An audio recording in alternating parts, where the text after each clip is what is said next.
Right. అటు కేంద్రంలో ఏడాదికి 2 కోట్ల ఉద్యోగాలు ఇస్తానని కేంద్ర ప్రభుత్వం చెప్పి అధికారంలోకి వచ్చింది. ఇటు రాష్ట్ర ప్రభుత్వం 2 లక్షల ఉద్యోగాలు ఇస్తాను అధికారులు వచ్చి ఈ 2 ప్రభుత్వాలు కూడా నిరుద్యోగులను మోసం చేస్తున్నట్టు సిపిఎం ఆధ్వర్యంలో 21 ఇందిరా పార్కున పెద్ద ఎత్తున మహాధరణ నిర్వహించింది. నిరుద్యోగులకి మద్దతుగా నిర్వహించారు. దీని గురించి మొత్తం మాట్లాడడానికి మనతోటి సిపిఎం పార్టీకి సంబంధించిన రాష్ట్ర ప్రధాన కార్యదర్శి సభ్యురాలు ఉన్నారు. కార్యదర్శి వర్గ సభ్యురాలు మల్లులక్ష్మి గారు మాట్లాడదాం. మేడం చెప్పండి, ఏంది ప్రధాన ఉద్దేశం ఇది సభ మహాధరణకి? ఈరోజు మహాధరణ యొక్క డిమాండ్స్ ఏంటంటే నిరుద్యోగులకి కేంద్ర రాష్ట్ర ప్రభుత్వాల శాఖల్లో ఉన్నటువంటి ఖాళీలన్నిటిని కూడా భర్తీ చేయాలని డిమాండ్ చేసి ధర్నా నిర్వహించాం. ఎందుకంటే బీజేపీ 2014 ఎన్నికల ముందు 2 కోట్ల ఉద్యోగాలు సంవత్సరానికి ఇస్తామని చెప్పి అధికారంలోకి వచ్చిన తర్వాత ఆ 2 కోట్ల ఉద్యోగాలు ఇవ్వకపోగా ఇప్పటికీ 12 సంవత్సరాలు అవుతుంది. 12 ఏళ్ళ 24 కోట్ల ఉద్యోగాలు ఇవ్వాలి, కానీ ఇవ్వక యువతను మోసం చేస్తుంది. అంటే ఖాళీలు ఉన్నాయా అంటే ఖాళీలు ఉన్నాయి. అనేక శాఖల్లో పోస్టల్ డిపార్ట్మెంట్లో ఖాళీలు ఉన్నాయి, అట్లాగే రక్షణ శాఖలో ఉన్నాయి, బ్యాంకింగ్లో ఉన్నాయి, అనేక శాఖల్లో ఇవాళ పోస్టులు ఖాళీగా ఉన్నాయి. ఆ ఖాళీ పోస్టులు దాదాపు 9 నుంచి 10 లక్షల దాకా ఖాళీ పోస్టులు ఉన్నాయి. భర్తీ చేయమని సిపిఎం పార్టీ యువజన రంగం తరపున యువజన రంగాన్ని సపోర్ట్ చేస్తూ యువతను సపోర్ట్ చేస్తూ మేము ఈ ధర్నాకు మద్దతుగా తెలియజేస్తున్నాం. అందుకే కేంద్ర రాష్ట్ర ప్రభుత్వాలు 2 కూడా ఇచ్చిన మాట నిలబెట్టుకోకపోతే భవిష్యత్తులో నిరుద్యోగ యువకులు తగిన బుద్ధి చెప్తారు. కానీ ఎందుకు మీరు ఖాళీ పోస్టులు భర్తీ చేస్తాం లేరని సిపిఎం పార్టీ తరఫున మేము మాట్లాడుతూ ఉంటుంటే ఒక పక్క మోడీ గారు కావచ్చు, మరో పక్క రఘునందన్ గారు ఏం మాట్లాడుతున్నారంటే ప్రధానంగా స్వయం ఉపాధి తోటి ఇవాళ గోకుల్చాటు దగ్గర బజ్జీలు అమ్ముకోవచ్చు కదా, లేకపోతే గప్చిప్లు అమ్ముకోవచ్చు కదా అని చెప్తా ఉన్నారు. నువ్వెవరు చెప్పడానికి ఉద్యోగం అంటే ఎక్కువ ఆదాయం వస్తుందని మాట్లాడుతున్నారు. అంటే ఉద్యోగం చేసిన దానికంటే ఎక్కువ ఆదాయం వస్తుందని చెప్తున్నారు. నా తెలంగాణ బిడ్డలు ఇలా డిగ్రీలు చేసిరు, పీజీలు చేసిరు, బీటెక్లు చేసిరు, ఎంటెక్లు చేసిరు. వాళ్ళు చేసినట్టు వాళ్ళకి ఉద్యోగం కల్పించాలా. అట్లాంటి ఉద్యోగాలు చదువు లేనటువంటి వాళ్ళకు స్వయం ఉపాధి కల్పించండి రుణాలు ఇచ్చి.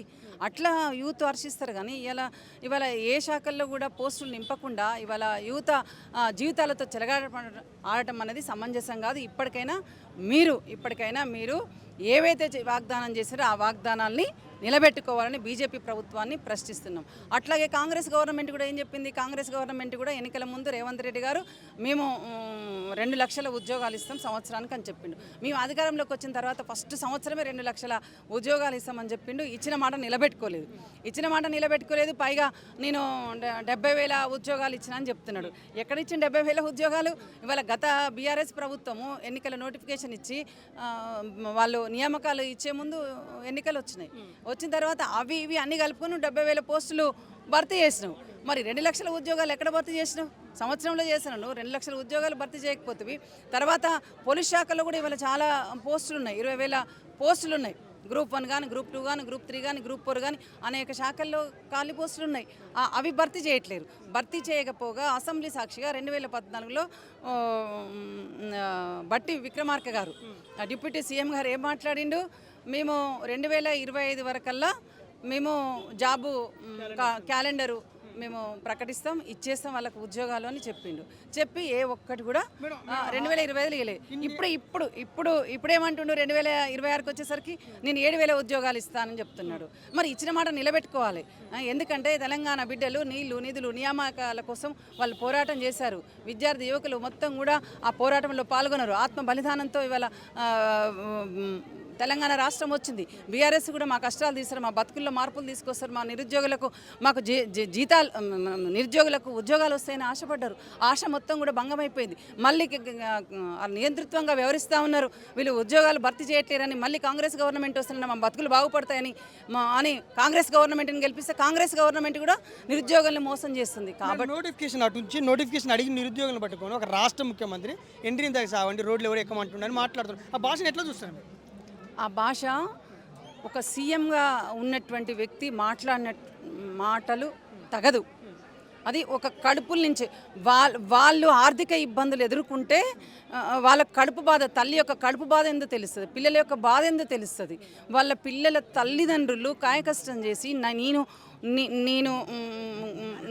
నేను కష్టపడ్డా పర్వాలేదు, నా బిడ్డ బాగుండాలని వాళ్ళు అప్పో సప్పో చేసి చదివిపిస్తుంటుంటే ఇలాంటి మాటలు మాట్లాడటం నోటికి తాళం వేయాలి.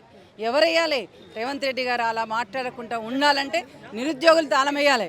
మాలాంటి వాళ్ళు కూడా మేము ప్రశ్నిస్తున్నాను, అలాంటి మాటలు వెనక్కి తీసుకో, అలాంటి మాటలు మాట్లాడినందుకు వాళ్ళకి క్షమాపణ చెప్పాల్సినటువంటి అవసరం ఉందని కూడా మేము సిపిఎం పార్టీ తరపున డిమాండ్ చేస్తున్నాం. ఇక కేంద్ర ప్రభుత్వం చూసుకుంటే సరు ప్రక్రియ కొనసాగిస్తుంది. పశ్చిమ బెంగాల్ ఈ సరు ప్రక్రియ తర్వాత దాదాపు 30 లక్షలు ఓట్లు పోయినా అక్కడ ప్రభుత్వం వచ్చిందని ఆరోపణలు ఉన్నాయి. మరి ఇప్పుడు తెలుగు రాష్ట్రాలు చేస్తుంది ఎఫెక్ట్ ఎట్లుంటుందండి?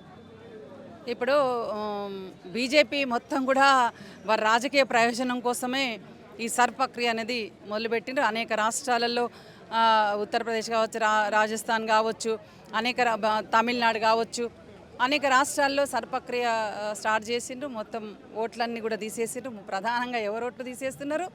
ముస్లింల ఓట్లు తీసేస్తుండ్రు, క్రైస్తవుల ఓట్లు తీసేస్తున్నారు, దళితుల ఓట్లు తీసేస్తుండ్రు, ప్రధానంగా అందులో మహిళల ఓట్లు తీసేస్తున్నారు. కానీ ఇక్కడికి వచ్చి ఇక్కడ మొదలైంది కదా, మీరు ఏం చేస్తారని మీరు అడుగుతున్నారు కదా, ఇక్కడ కూడా అదే పని సర్ అనేది ఎందుకు వచ్చింది, ఎందుకు 2022లో స్టార్ట్ అయినటువంటిది. ఎట్లా చేయాలి అంటే 2 ఓట్లు ఉంటే తీసేసేయాలి, 2 ఓట్లు ఉంటే తీసేయాలి.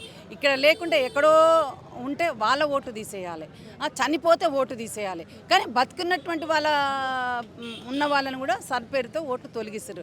అంటే వారి బీజేపీ రాజకీయ ప్రయోజనం కోసం 2029లో జరిగేటటువంటి ఎన్నికల్లో మేమే తెలంగాణలో వస్తామని చెప్తున్నారు. ఏమీ రారు. ఈ తెలంగాణ ప్రజలు చాలా తెలివైనటువంటి వాళ్ళు. తెలంగాణ సాయుధ రైతాంగ పోరాటం జరిగినటువంటి గడ్డ ఇది. ఈ గడ్డ మీద ప్రజలే చరిత్ర నిర్మాతలు. కాబట్టి ఈ తప్పనిసరిగా ఒకవేళ తీసేసిన వాళ్ళ పక్షాన వాస్తవంగా తీసేస్తే, అర్హులైనటువంటి వాళ్ళని తీసేస్తే వాళ్ళ పక్షాన సిపిఎం పార్టీ మళ్ళీ చేర్చిన దాకా పోరాటం కొనసాగిస్తాము. మేడం మీరు అన్నట్లు ఒకవేళ క్రిస్టియన్స్ కానీ ముస్లిమ్స్ కానీ బీజేపీకి ఓట్లు వేరేమో అని ఒక అభద్రపాతు బీజేపీ తొలగిస్తే ఒక అర్థం ఉండదు. మహిళల ఓట్లు ఎందుకు తొలగించే అవకాశం ఉంది? మహిళల ఓట్లు ఎందుకంటే మహిళలు ఇవాళ చైతన్యవంతులైనరు. మహిళలు కూడా ఈ బీజేపీ అనుసరిస్తున్నటువంటి విధానాలు మహిళా వ్యతిరేక విధానాలు అవలంబిస్తున్నారు. మహిళా వ్యతిరేక విధానాలు అంటే మహిళపైన అత్యాచారాలు జరుగుతున్నవి, దాడులు జరుగుతున్నాయి, మహిళలకు స్వేచ్ఛ అవసరం లేదు. ఇవాళ స్త్రీ బయటికి వెళ్తే మేము లైంగిక వేధింపులు ఆపలేమని కర్ణాటకలో చెప్తున్నారు. కాబట్టి ఇవన్నీ మహిళలు కుటుంబపరంగా సమాజపరంగా అనేక సమస్యలు, అనేక ఒడిదుడుకులు ఎదుర్కొంటూ ముందుకొస్తూ చైతన్యంగా అన్ని రంగాల్లో ముందుకు పోతున్నారు. కాబట్టి వీళ్ళు ఈ బీజేపీ అనుసరిస్తున్నటువంటి విధానాలకు వ్యతిరేకంగా మాకు ఓట్లు వేస్తారని భయంతో ఇలా మహిళల ఓట్లను కూడా తొలగిస్తున్నటువంటి పరిస్థితి ఉంది. ఏం చెప్తారు మేడం? సెంట్రల్ గవర్నమెంట్ కానీ స్టేట్ గవర్నమెంట్ కానీ ఏం చెప్తారు ఫైనల్గా నిరుద్యోగుల గురించి? కానీ సిపిఎం పార్టీగా నిరుద్యోగుల తరపున ఏం డిమాండ్ చేస్తున్నామంటే ప్రభుత్వ శాఖలో ఉన్నటువంటి ఖాళీ పోస్టులన్నిటిని భర్తీ చేయాలి. ప్రతి సంవత్సరం జాబ్ క్యాలెండర్ ప్రకటించాలి. నిరుద్యోగుల భద్రతకు హామీ, ఉద్యోగ హామీ కల్పించాలి. వాళ్ళకు అవుట్సోర్సింగ్ కాంట్రాక్ట్ బేస్లో కాకుండా శాశ్వతమైనటువంటి ఉద్యోగాలు కల్పించాలి. అట్లాగే చిన్నతర మధ్య పరిశ్రమలన్నిటిని స్థాపించి చదువుకున్న వాళ్ళందరికీ ఉద్యోగ అవకాశాలు కల్పించాలని మా సిపిఎం పార్టీ డిమాండ్ చేస్తుంది. ఇది పరిస్థితి. ఇప్పుడు కేంద్ర ప్రభుత్వం కానీ రాష్ట్ర ప్రభుత్వం కానీ అవలంబిస్తున్న ఆలోచనని ఆ ధోరణి మొత్తం మార్చుకొని నిరుద్యోగులకు ఇచ్చిన హామీలు నెరవేర్చాలని, అలాగే సరు ప్రక్రియతో కేంద్ర గవర్నమెంట్ ఏదైతే ఇచ్చిన సరు ప్రక్రియ ఉందో అది కేవలము బీజేపీ వ్యతిరేకంగా ఓటు పడుతుందన్న ఓట్లని తొలగించే ప్రక్రియ సాగిస్తుంది. దాన్ని కూడా పునరాలోచించుకోవాలంటూ కూడా సిపిఎం తరఫున కోరడం జరుగుతుంది.